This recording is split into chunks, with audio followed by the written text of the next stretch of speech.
चलिए आज एक बड़ी ही कमाल की कहानी पर बात करते हैं जिसका नाम है 101वीं चोट का रहस्य।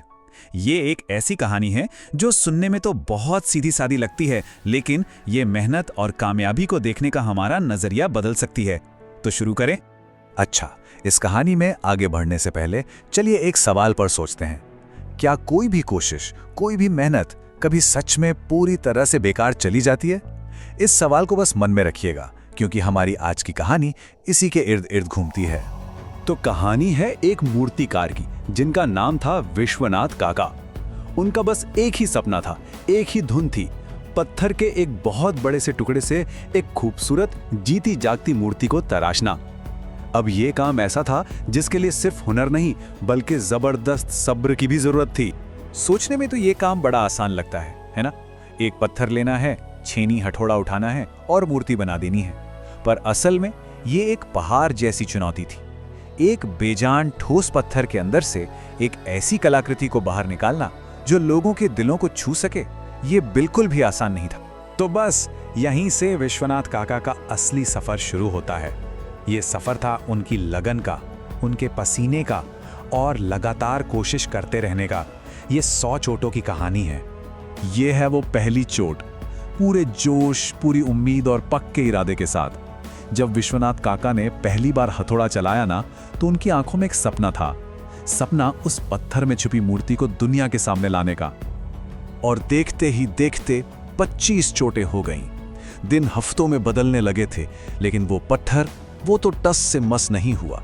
उस पर एक खरोच तक नहीं आई।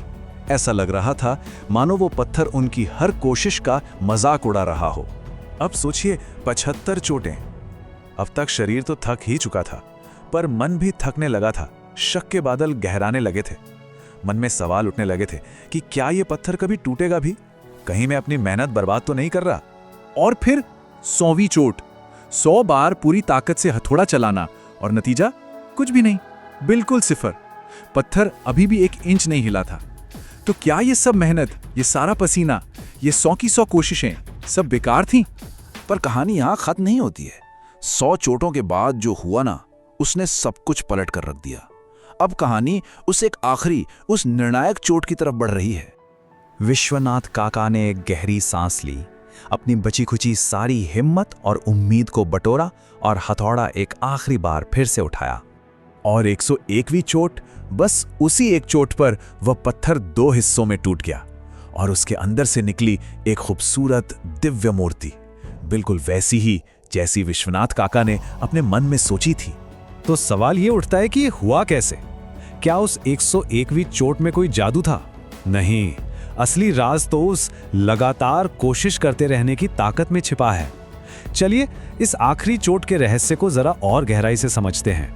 आखिर उस 101वीं चोट में ऐसा क्या खास था जो पहली 100 चोटों में नहीं था? क्या वो ज्यादा ताकतवर थी या कुछ और ही बात थी? असल जवाब इससे कहीं ज्यादा गहरा है। जरा इस स्लाइड को देखिए।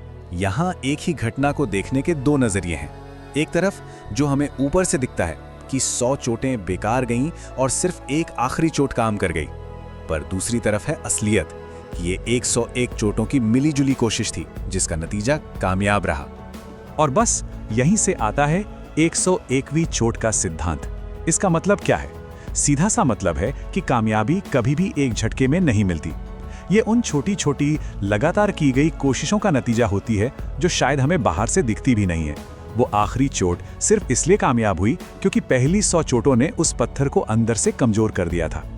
और ये सिर्फ एक कहानी नहीं है ना? ये सिद्धांत हमारी जिंदगी के हर बड़े काम पर, हर बड़े लक्ष्य पर लागू होता है। चाहे वो पढ़ाई हो, कोई नई स्किल सीखनी हो या कोई बड़ा प्रोजेक्ट पूरा करना हो। तो इस पूरी कहानी से हम क्या सीख सकते हैं? देखिए, पहली बात, हर कोशिश की अपनी एक अहमियत होती है, भले ही उसका असर फौरन ना दिखे। दूसरी बात, बड़ी कामयाबी हमेशा पहले से जमा की गई मेहनत के बाद ही मिलती है। और ये याद रखना बहुत जरूरी है कि आखिरी कदम की नींव हमेशा पहला कदम ही रखता है। लगातार कोशिश करना सिर्फ एक ही काम को बार बार करना नहीं है, बल्कि ये धीरे धीरे एक मोमेंटम बनाना है। एक बहुत ही खूबसूरत कहावत है जो इस पूरी बात का सार बताती है कि ये काम आखिरी चोट ने नहीं किया, बल्कि उन सभी चोटों ने मिलकर किया जो उससे पहले मारी गई थी। कामयाबी का सहरा किसी एक पल के सर नहीं, बल्कि उस पूरे सफर के सिर बंधता है। तो अगली बार जब भी लगे कि मेहनत बेकार जा रही है, तो खुद से ये सवाल ज़रूर पूछना चाहिए कि ये जो अगली कोशिश हम करने जा रहे हैं वो किस अनदेखी प्रगति की नींव पर खड़ी हो रही है। क्या पता इसका जवाब आपको भी हैरान कर दे।